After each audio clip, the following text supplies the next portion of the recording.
It's a good morning. Good morning. And I'm delighted to be able to share an hour with you, thinking about how God's gift to you in terms of awesome, beautiful talent can be leveraged into making you a more effective ministry leader and servant of the kingdom.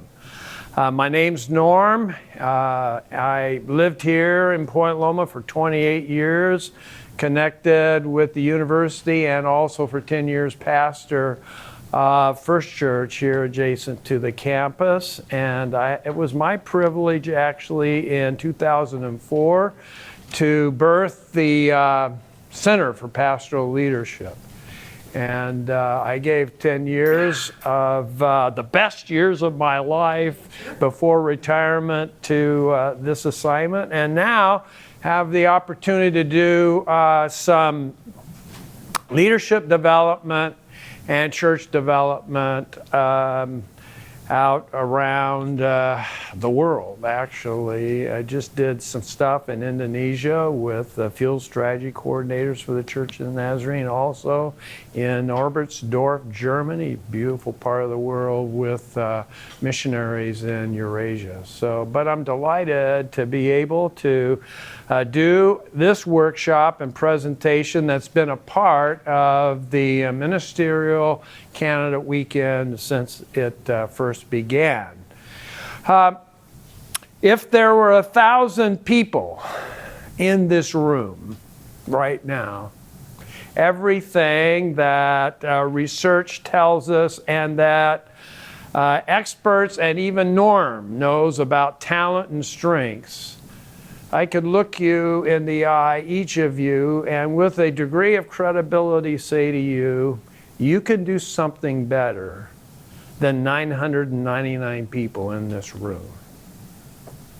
But the interesting but also compelling question is, do you know what that is?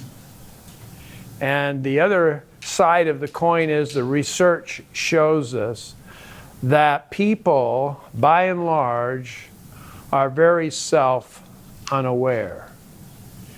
And even their understanding of themselves in terms of what they can contribute and what maybe their gifts would be have largely been shaped by feedback that they've received in their family of origin, from significant people.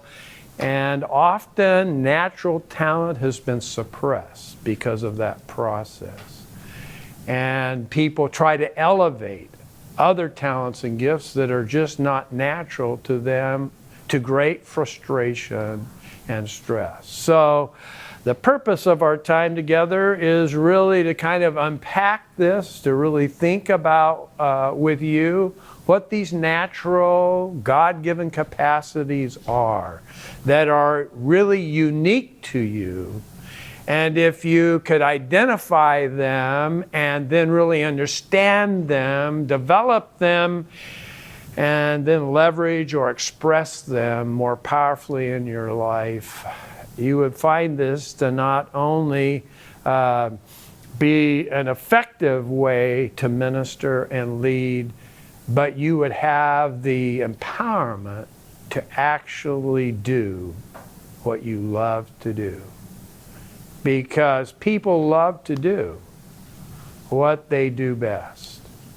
And that's really in alignment with these natural, God-given capacities.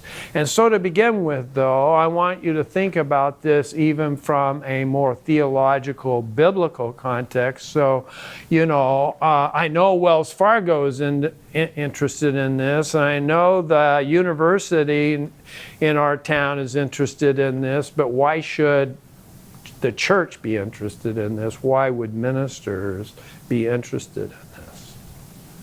And so I would take you back to a day that is not explicit, but I think is implicit in the life of Jesus.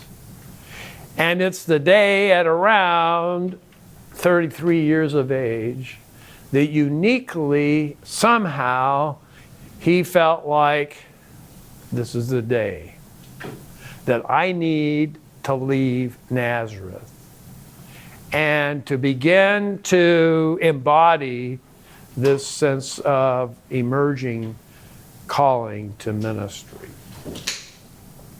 He probably awakened, washed his face, dressed, had a little breakfast, and kissed his mother Mary goodbye as he left Nazareth.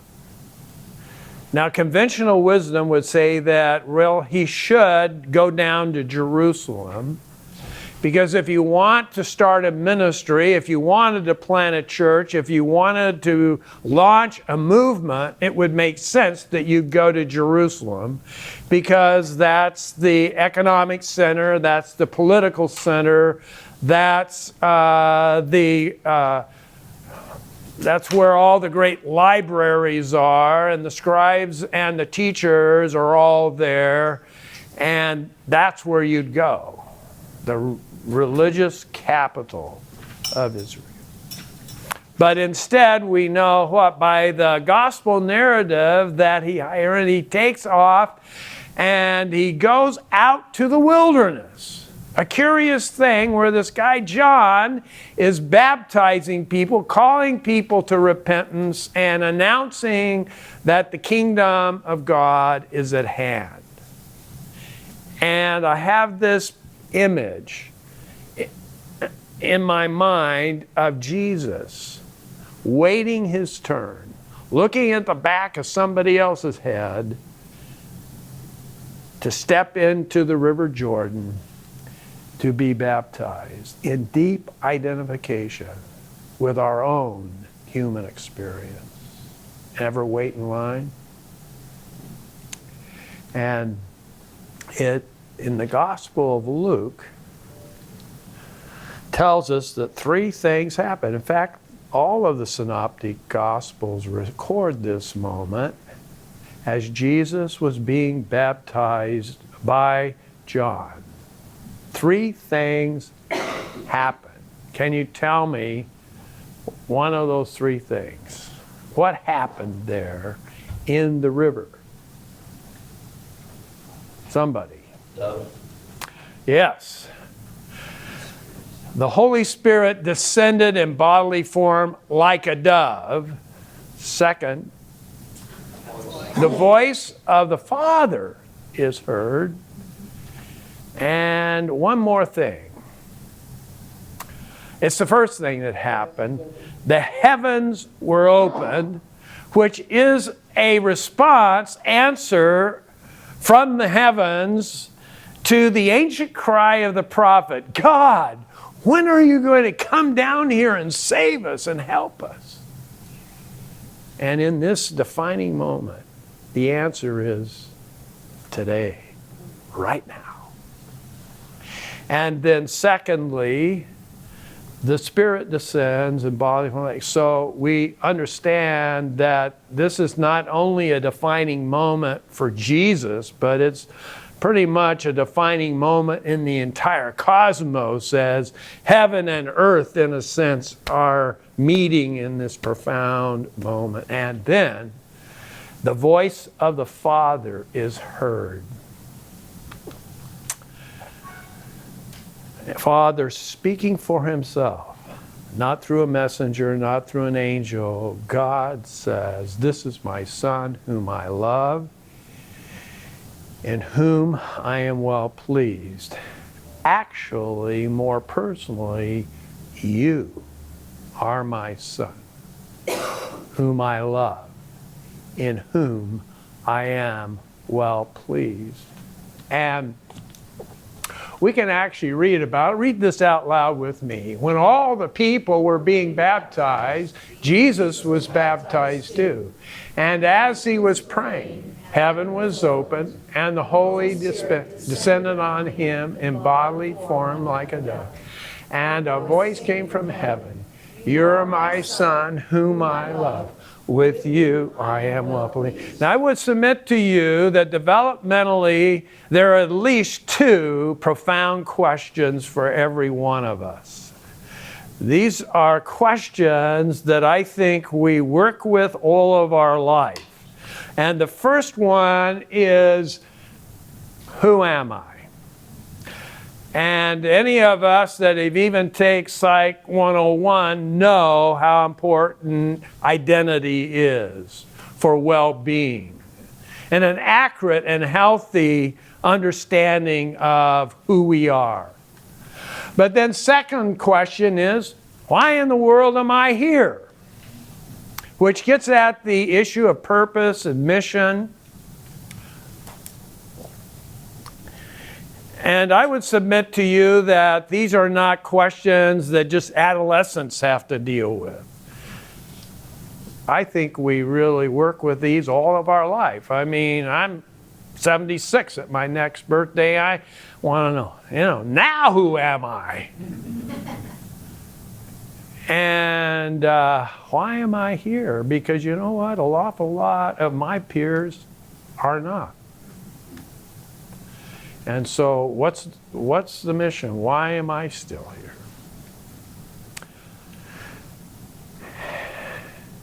And I think in this phrase, you are my son whom I love, in whom I'm well pleased, the Father gives to the Son a powerful and profound response to these two questions. Right? You're my son, whom I love. Doesn't that get at the heart of the matter when it comes to identity? Who do I belong to? And am I embraced? Am I loved or am I rejected? Am I injured in this relationship or am I affirmed? You're my son, whom I love. And I think we know that for any father to say these words to a son, this would be very life-giving. For a father to say this to a daughter, you belong to me and I love you. This is powerful. But there's more going on here. And that is in the text, these function like a file folder. You know, you have a file folder and you put a lot of stuff, a similar theme, and then you write the kind of the keywords to the theme up on the tab, right? So if you want to know more about this theme, this subject, just lift up the folder and here's more stuff. These phrases, brief, you're my son whom I love, function that way in the scriptures because that phrase is the same phrase you'll find in Psalm 2, verse 7. Why is that important? It is because Old Testament scholars tell us that this is the psalm that was played and sung at the coronation of every king in Israel. Psalm 2. Played and sung at the coronation of every king. And here is the Father saying, you are my son, whom I love. And so there's all this kind of tradition and messianic identity here going on as well. And then this phrase, in whom I'm well pleased, picks up the first verse of Isaiah 42, which we know begins the whole servant passage of Isaiah, and this one who would come, who would walk the road of self-giving love, sacrificial love. And it sounds a lot like calling and mission to me. So what I'm suggesting here is with identity you have, you are my son whom I love, and mission, with you I'm well pleased. In other words, Jesus was called to live out of the love of his Father and to live that love out in all of the relationships of life. Now, strengths and the things we're going to talk about the rest of the time, this is not Jesus and this is not the Savior, and I'm not confused that what I'm going to be teaching you is the gospel, but I think it does have a lot to do with our developing self-awareness, and also gives us powerful and profound clues to what we need to do with our life. In other words, if I could know what are the unique capacities that I possess, wouldn't it make sense that then part of your calling would be to employ those and deploy those in profound and powerful ways in what you did with your life and your life calling in mission? So the question is, did Jesus get it? And he's led by the Spirit out to be tested. You know, do you understand this? And I don't have the time to now unpack this, but you don't really understand the temptations until you know the Word of the Father about identity and mission.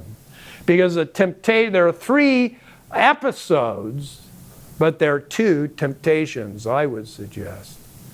And the first temptation has to do with doubting our relationship to the Father. Am I really a son or daughter? And secondly, the other temptation is to be detoured and derailed from the mission. Jesus, you don't have to walk the road of self-giving love. Just pick up rocks and drop bread and people will follow you anywhere. You can be king. You can rule the world, because the one who feeds the world, what? Rules the world. And to some extent, it's kind of true. So there are all kinds of pathways to leadership and influence, in this sense, kingship. And some are temptations. And if we follow those temptations, they derail us from our essential purpose and mission and calling in life. So we are always being tempted at this point of relationships and also how we're going to fulfill the mission. So then we have this moment when Jesus, now in the synagogue, it's his turn to read from the scroll, and it's Isaiah. And he turns to 42.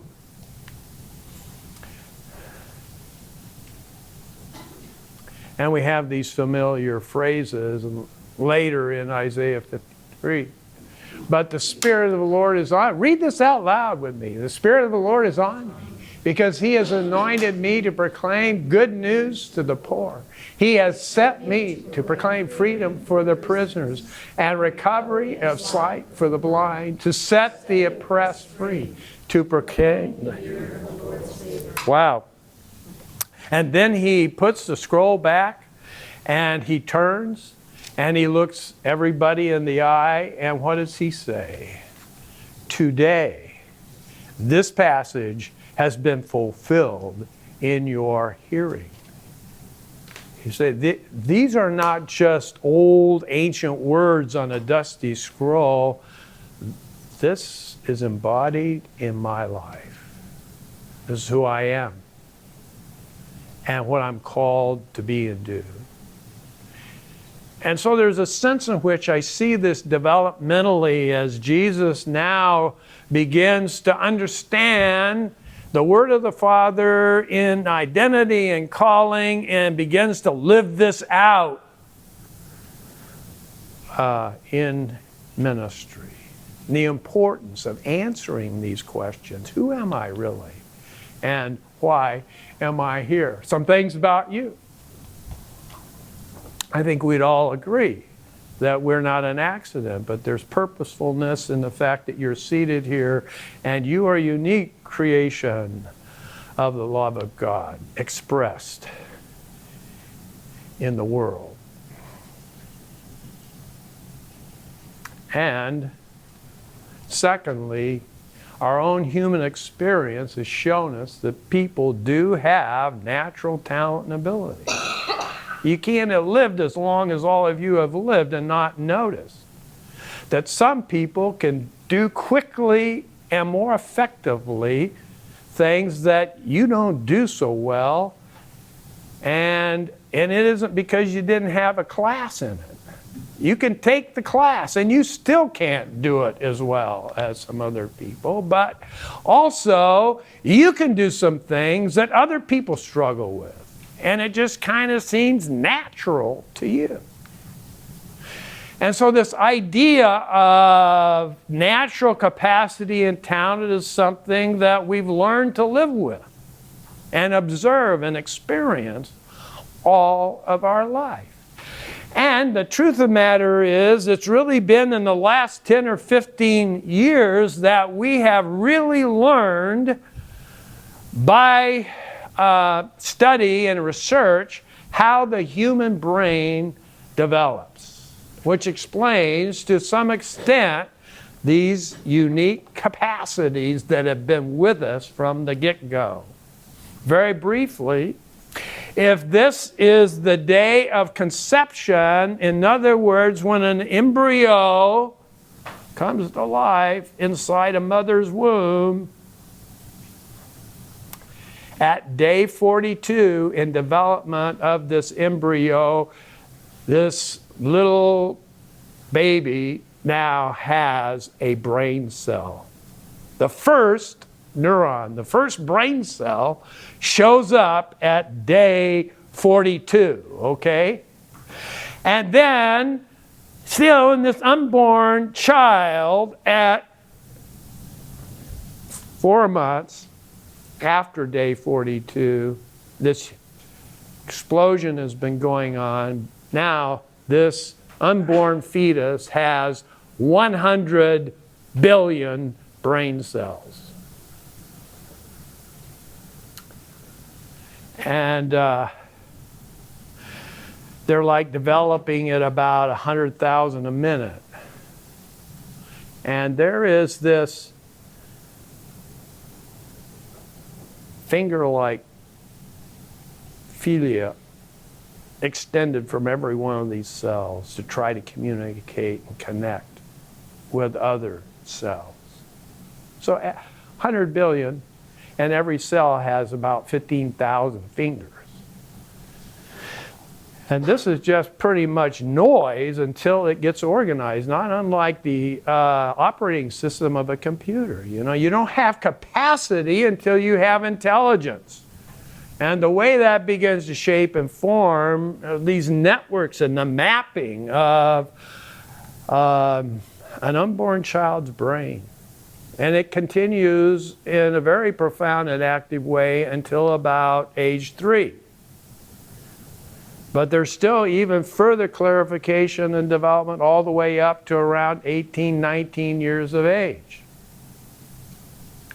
In fact, some of the last part of that development has to do with discretion and discernment. And so we're always hammering on adolescents about how fast they drive, and they, you know, like they live in a bubble and they don't realize it could happen to you.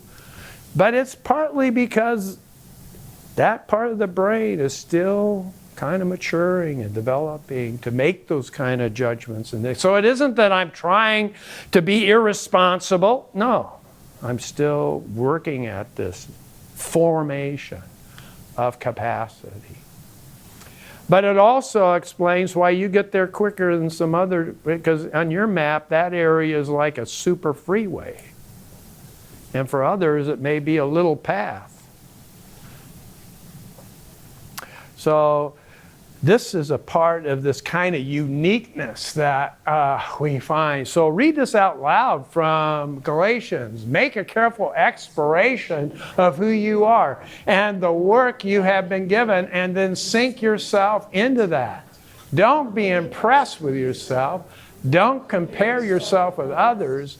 Each of you must take responsibility for doing the creative best you can with your own life. So I want you just at your place to stand up, okay, in a moment. And would you stand up if you almost always talk to people on elevators, airplanes, checkout lines? Stand up, will you? That's just you. Whenever you're flying an airplane, you can't wait to find out who's sitting beside you so you engage them in a conversation. Okay, but be seated. Half of us are still seated because we don't want to talk to anybody. Stand up, you always clean the house apart before you can relax. I mean, you have to kind of get things straightened up before I can just go, yeah, be seated. How about stand up, you almost always hang your shirts in the closet according to color. You have it organized, here are the color, or here are the pants, here are the shirts. Oh boy, okay, be seated. Wow, stand up, you almost make a list of things to do. You're a list maker. Okay, great. Well, how many of you make a list of things to do on your day off? I've got a day off. I got to get some stuff done here. I got to make it. Okay. How many of you would make a list of things to do on a vacation? Yeah. I love lists. Well, because all you list makers, you love lists, let me ask you, what if you do something on the list? You cross it off because it actually feels good. Yeah. And what if you do something and it's not on your list? Add it, and then you, because it good, yes. And then, if your list says 15, but you only get 14 done, fail. And what do you do with that? Huh? Add it to the next list for the next day. That's right. See?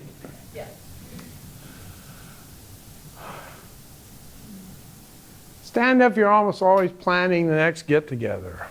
Couldn't we have a party? Couldn't we get some folks over? Let's have a barbecue. Okay, be seated, yeah. Or you're accused of being too nice. You know what your problem is? You're just kind of too nice. Yeah. There's the too nice people. Be seated. How many of you are accused of not being too nice? You know, you kind of get in the face of people. Why can't you be? Oh, yeah.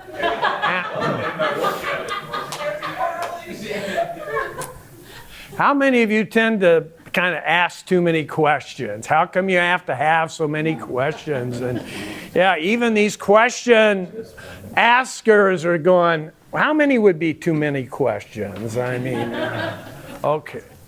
And how many are kind of doing? I got to be doing something. Yeah, it just feels terrible not to be doing something. Be seated. And you're pushing the elevator button down there saying, I'm still here waiting on you. Yeah. Be seated. Well, obviously, part of this little exercise just demonstrates the diversity in the room. Some of you stood some of the time, not at other times, but a lot of why you stood at the time you stood has to do with even your report that's in your notebook, giving you your top 5 talent themes that are strongest, having taken the Strength Finder assessment. It explains a lot of our behavior. So you have that report, and we're going to work with it in just a moment, but I've got to keep moving for the sake of time. Ephesians 2:10 says this, we are God's workmanship, created in Christ Jesus to do what? Do you see the relationship between we are God's workmanship created to do what? Good works. In other words, we've been given capacity, as God's another translation says, we are God's masterpiece. And we are created to do good works. Now, I have found by experience that most people want to ask the question, what am I supposed to do? I mean, students here would say, Norm, you know, if God would just tell me, I would do it. And I think they would. But I think that there's a prior question, and that is, how have I been shaped? You know, what are these capacities? If I could get in touch with the uniquenesses then maybe I would have some very strong clues to what I'm supposed to do. Because tools are given to be used. And if you have unique capacities, if you have equipment and tools, doesn't it make sense that then that gives you a pretty strong clue to what you need to be doing with your life? So the big idea here is don't try to put in what God left out. Instead, try to draw out what God put in, because that's challenging and difficult enough, okay? The problem, though, is most people are very self-unaware, and most people do not see themselves as gifted and talented because we've tended to stereotype talent. You know, we talk about talented athletes and singers and actors and artists. If you're like my wife, you do this beautiful painting, and I look at that and I just know, you know, I could study for the rest of my life. I'd never be able to create something. And so we have this stereotyped idea of talent.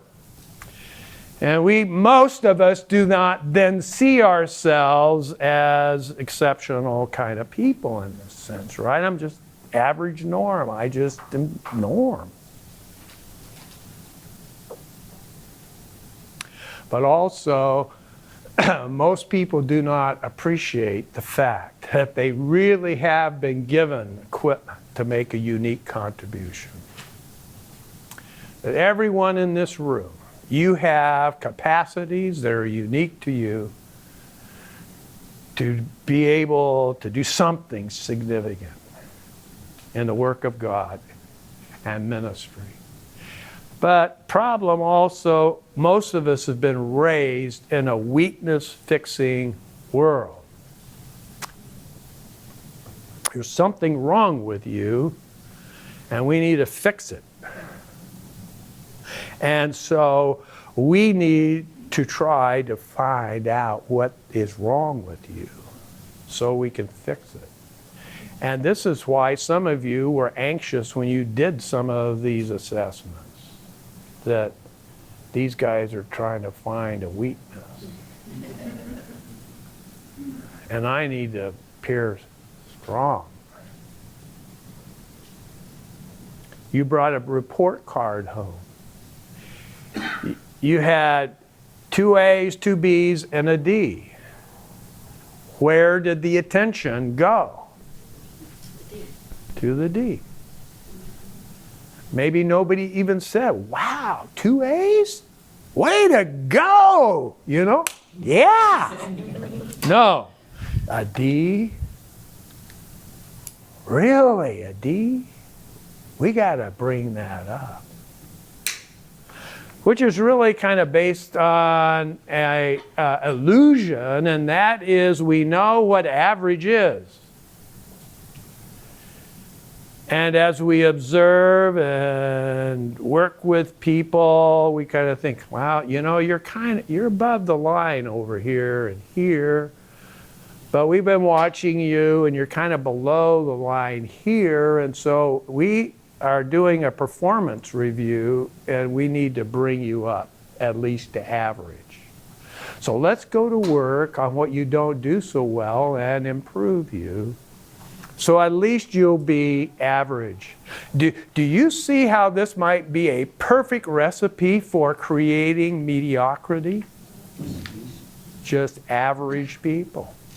Because all of our attention, our practice, our effort goes into bringing people up to average and fixing them rather than helping them identify where they could really soar and be really strong and feel confident in their capacity. So, the truth of the matter is, you're at your best when you do what you naturally do best. And I would add to that, in doing that, it tends to energize you, motivate you, because quite frankly, you love to do what you do best. But I would submit that many of you can't quite tell another person what it is that you really do best. But if you're going to be a part of a team and get involved in projects and ministry and leadership, wouldn't it help to be able to say, folks, when I show up, this is what comes with me, this is what I do best. So our conventional wisdom has said, like, you know, you can be anything you want to be. Or you can learn anything if you just try hard enough. By logic, if you're not learning it, what's the conclusion? You're not trying hard enough. So you have a problem.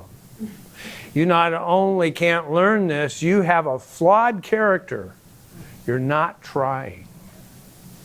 Or the best do things the same way. This idea that successful people in a particular role have a standardized, generic skill set, talent set, and we just need to find that out for a good teacher. And if we can find out what that looks like for a good teacher, then we can just go out and find more people like that and make them teachers. But the truth of the matter is, people can be effective with a whole different set of skills and talents. But the one thing that they must do if they're going to be effective is they must know and leverage their natural capacities. They won't be effective if they ignore what they do best. This doesn't particularly help us. In fact, to do what you naturally do best, you kind of have to defy this conventional wisdom. Because we are in environments all the time that are about fixing weaknesses rather than helping us to understand what we do best and soar with that. And the tragic result of this, I think, is we don't really know who we are, how to answer that question, who am I?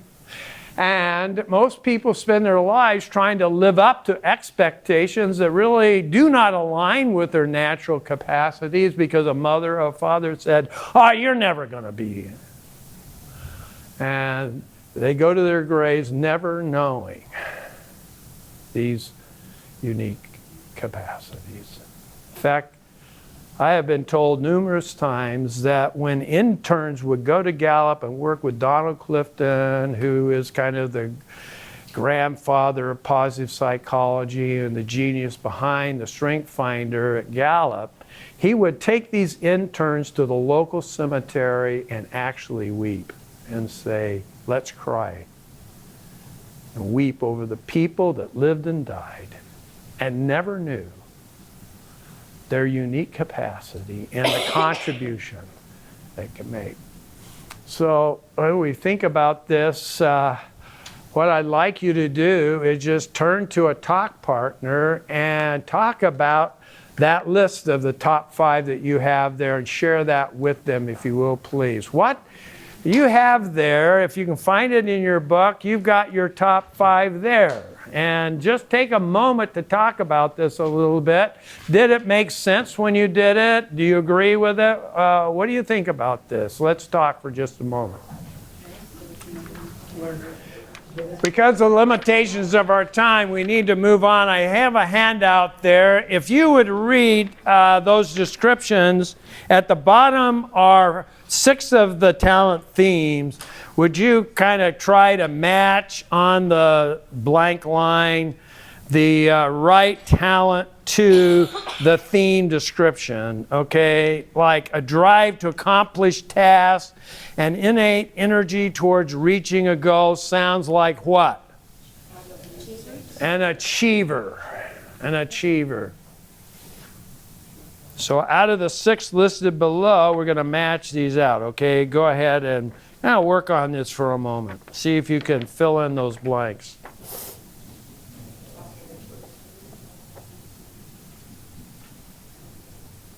Here we go. Collector of things, both tangible and a view of the world is full of infinite variety, complexity. That sounds like what, maybe? Input. People with high input love to gather and collect stuff. And it isn't always things. Some could be baseball cards, facts. It can be data. Some people just love accumulating data. They have files and files of stuff. Why? Because sometime I might need it. Dreamer, an energy gained from looking towards the future sounds like what? Futuristic, no-brainer. A goal of making what is good into something that's great. And that's a maximizer. And a desire to build genuine relationships, comfortability with intimacy. There are two of these talent themes about relationship. One is woo.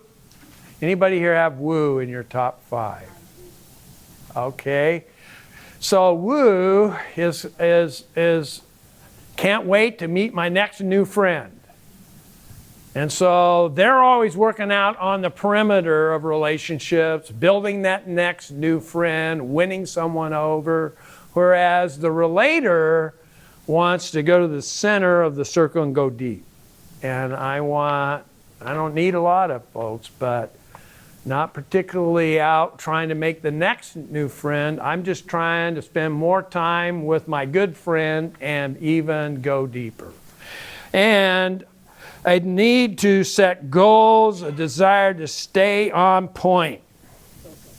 Focus. I got my eye on the goal. Don't even expect me to notice you out of my peripheral vision because I'm just headed to the goal. Okay. So, 2 more things about this. We can tend to minimize and devalue talent in other people and ourselves. But when you don't realize how unique you are in these capacities, and the fact that actually it would be unfair to expect you might know all these things because they've always been with you from birth. So you've never really known life without these capacities.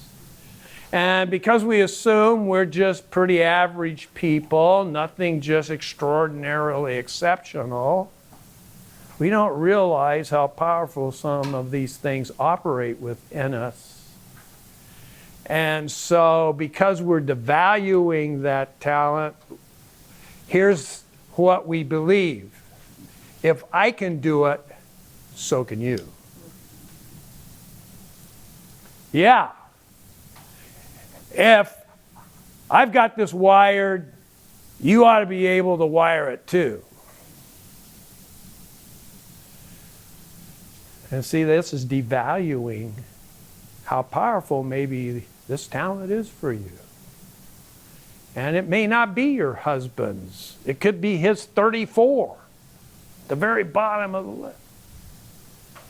But we assume that if I can do this, so can you. And therefore, we tend to project out then this kind of judgmental attitude that if you're not doing it, then it must be that you don't care. It doesn't matter to you. Think about how much deprecating conversation goes on with a marriage when a husband or a wife says to themselves, if I can do this, so can you. And I basically feel that if you're not doing it, it's because I don't matter to you. You don't care. Because if you did, you would do this. Not realizing that there's another factor here. And that is maybe some very powerful natural capacity that you have. I'm going to hand this out. I don't think we'll take the time to work with it. Might be for you to take a look at this. If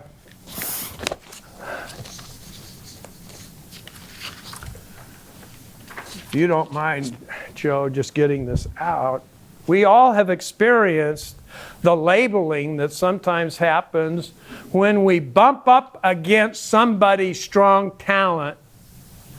But for us, in our inability or lack of understanding, it irritates us.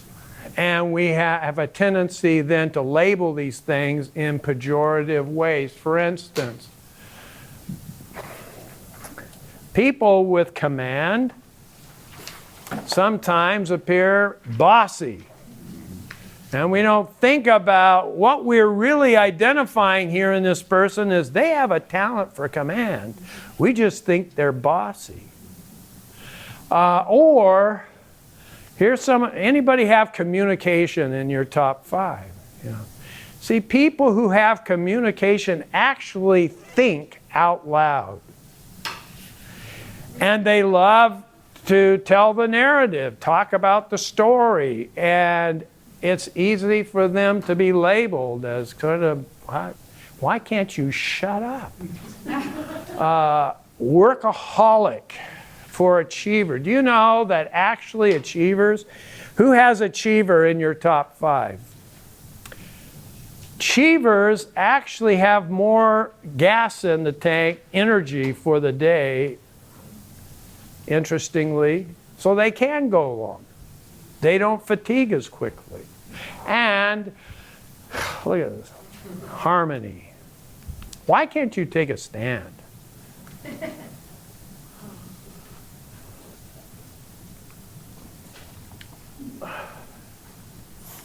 We have words like nerd, bookworm.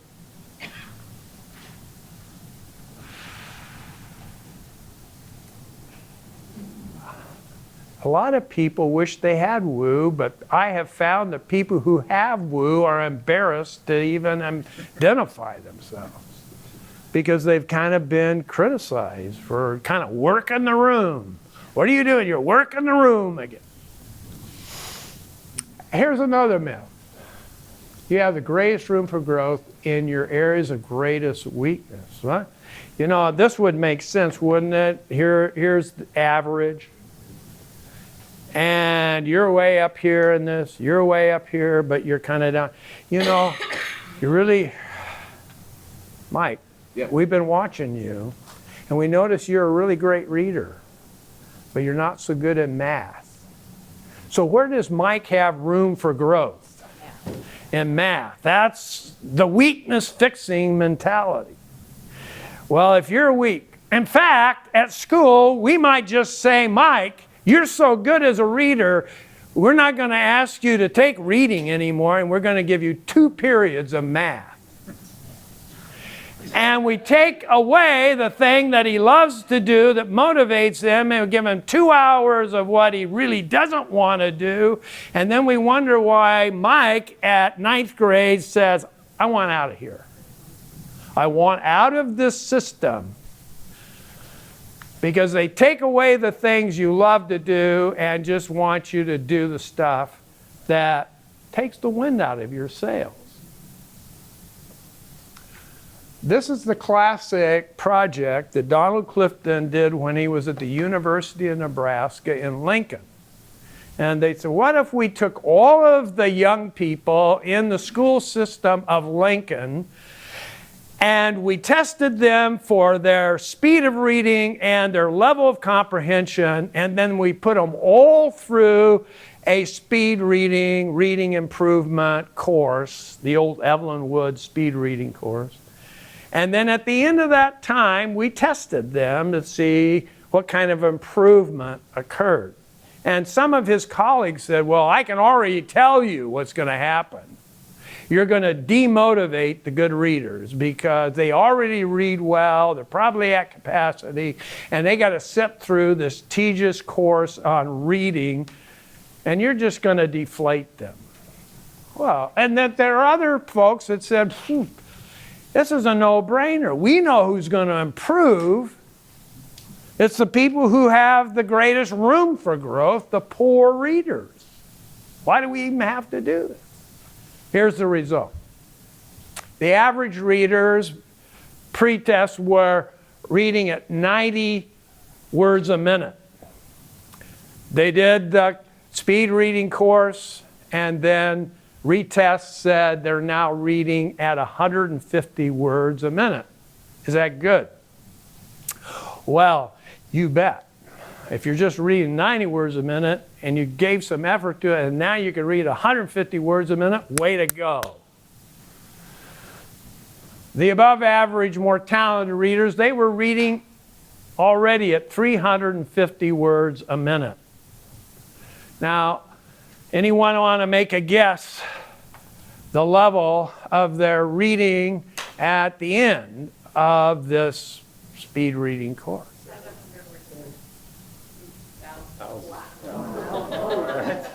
And they went, just like you. Wow. We just discovered something here. And what we discovered is that people have the greatest room for growth in the area of their greatest talent and strength, rather than in an area of weakness. The problem is talent is raw potential, and you have to add practice and some training, and when you do, you get this quantum leap. Whereas in a non-talent area, you work hard, you practice, and you get incremental improvement, not the kind of quantum leap.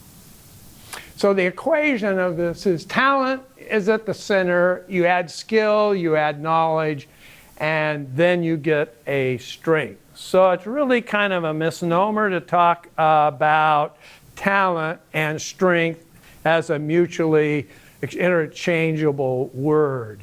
Talent is raw capacity. Strength is a developed talent, okay?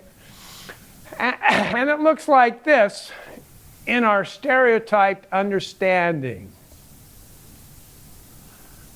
But the way that Gallup defines talent is that talents, notice, naturally recurring patterns. In other words, this isn't without a lot of effort and concentration. This comes naturally to you. Patterns of thought, feeling, or behavior that can be productively implied.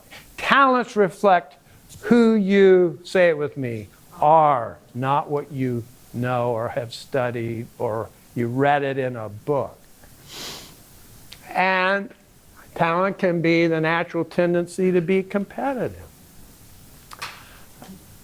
When I was pastor at First Church, I had a young woman on our pastoral staff. She was the pastor to junior high students and their families. She was the easiest person I've ever worked with to motivate, because her number one talent theme was competition, and all I had to say is, Stacy, I'm putting a watch on it. Or, you know, we're just going to start counting. And she was all in. Motivated. And talent is everywhere, but what I think we know and are discovering, a lot of people don't really know these talent themes. And if they do know them, they don't really develop them with any kind of intentionality. And even if they knew how to develop them, would they really work at this job?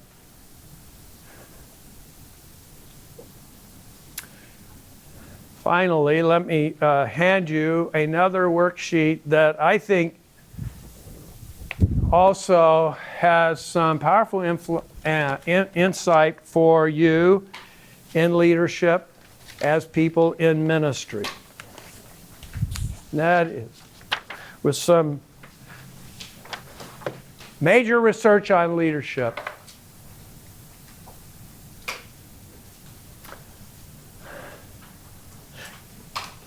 Gallup learned that there are really 4 functions of leadership that are essential for health and well-being in any organization. Let's just say church.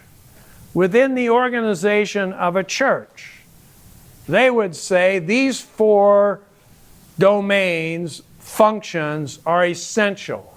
You have to have executing, you have to have influencing, you have to have relationship building, and you have to have strategic thinking. But of the 20,000 world-class leaders they studied, in other words, globally, they could not find one leader who was really good to great at all 4. So they said, just give it up. You are not going to be great at all four of these things, but you're probably going to be pretty talented in one or two of these domains. So they said, between executing, influencing, relationship building, strategic thinking, when you're a part of an organization and a team, no one's going to be great at all four. That's why you've got to form partnerships. You've got to identify what you do well and what you don't do so well and find people to partner with. So if you would take a moment now on that little handout, just circle your top 5.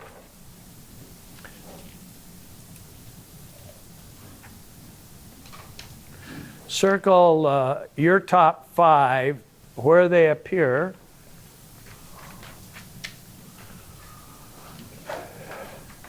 Kind of see where you are in these domains. Yeah, and don't be surprised if they don't kind of group up in a particular area.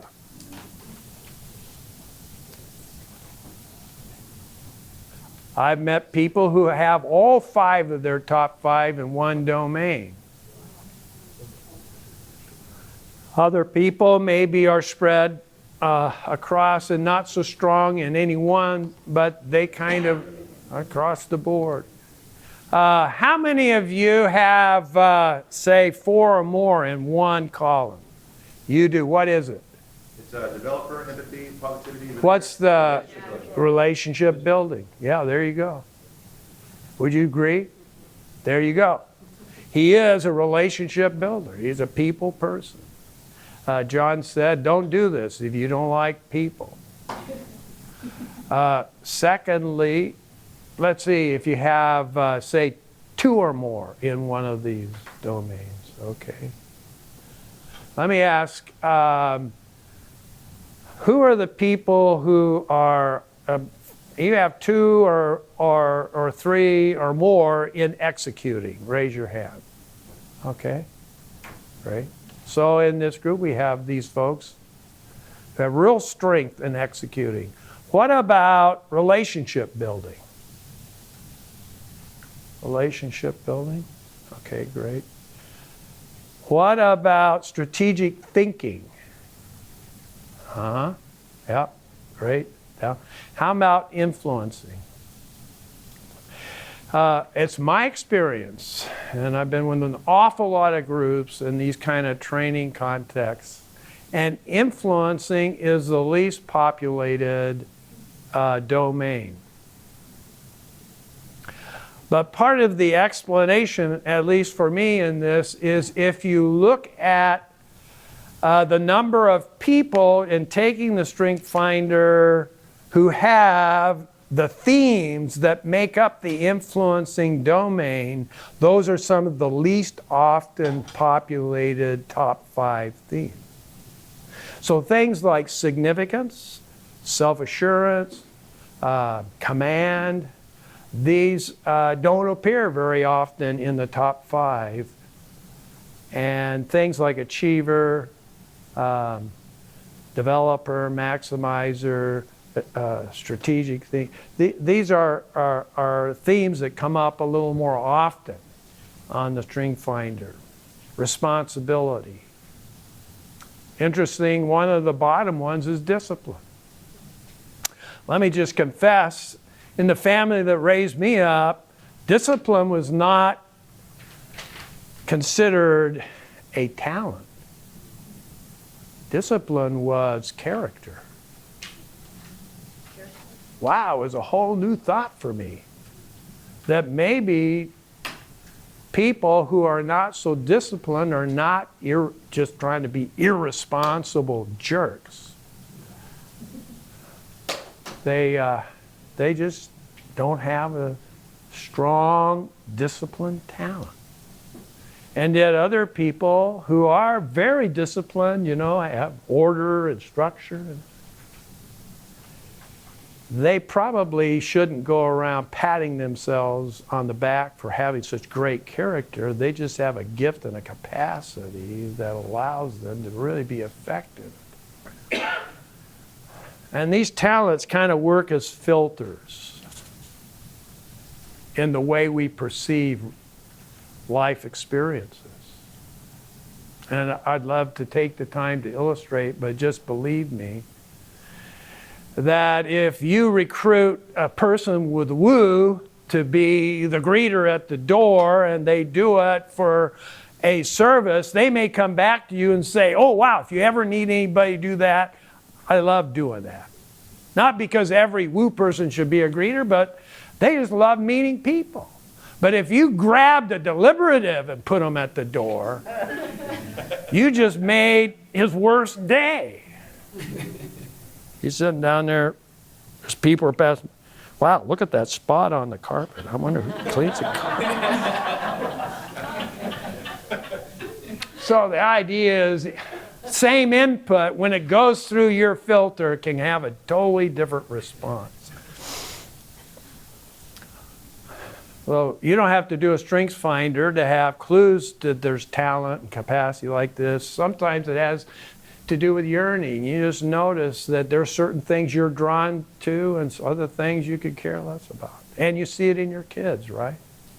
Or rapid learning. You know, some people just get it pretty quickly.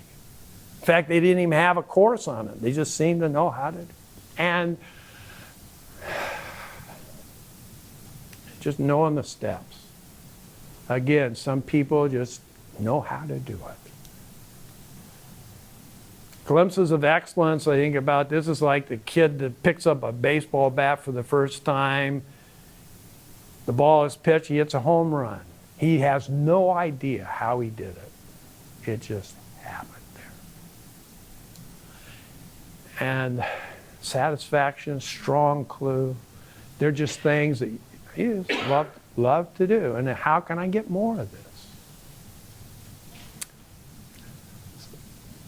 This web-based tool, 30 years of research, 2 million people involved in the research that ultimately developed the Strength Finder, identifies 34 talent themes. The top 5 are called your signature themes. This, by the way, doesn't mean all the talent you have. In fact, we function a lot out of our top 10, 12.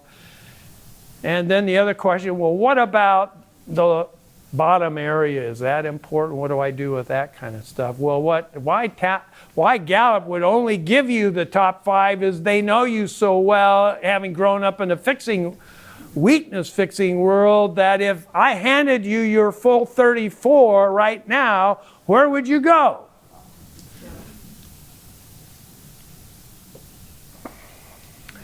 But can you find out more than 5? Can you find out that? You sure can. How do you do that? Well, I can tell you, I'm going to put Signe Whaling's email and phone.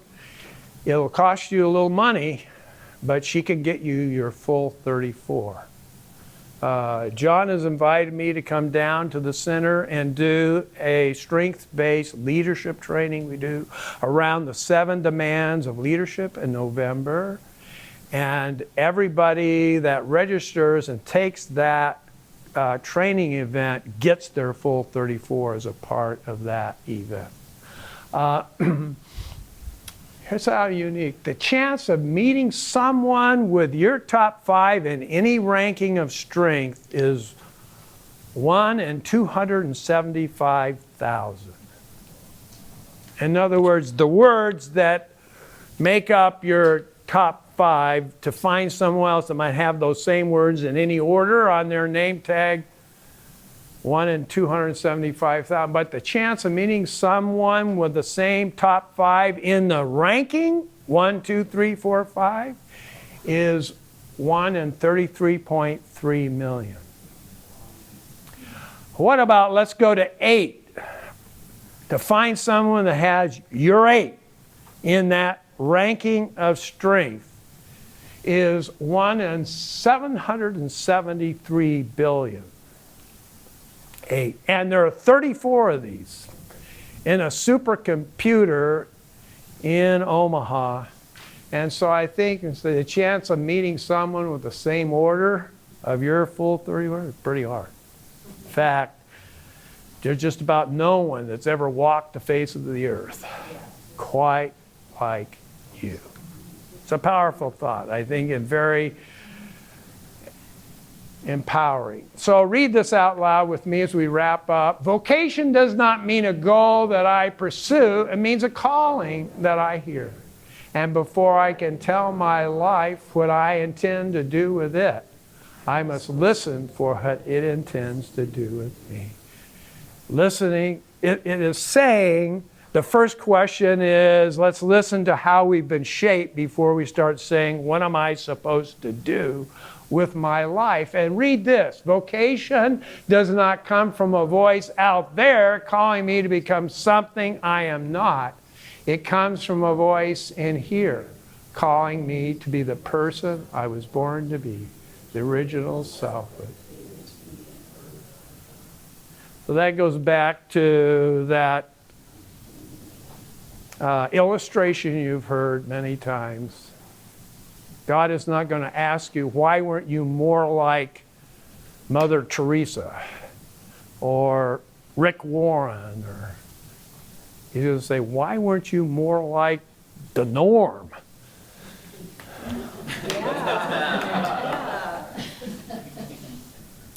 So these are some of the training events through the Nazarene Strengths Institute. We do at next week, I'm going to be up in Stockton on the 9th and the 10th doing a coach training for people that would like to coach other people on their strength. Because what we've found is just knowing your top 5, doing something like this. I can tell you right now, if you just file this away, it will mean nothing to you, and yet we will have inoculated you. You won't get the real thing because you think you've done it. You have not done this.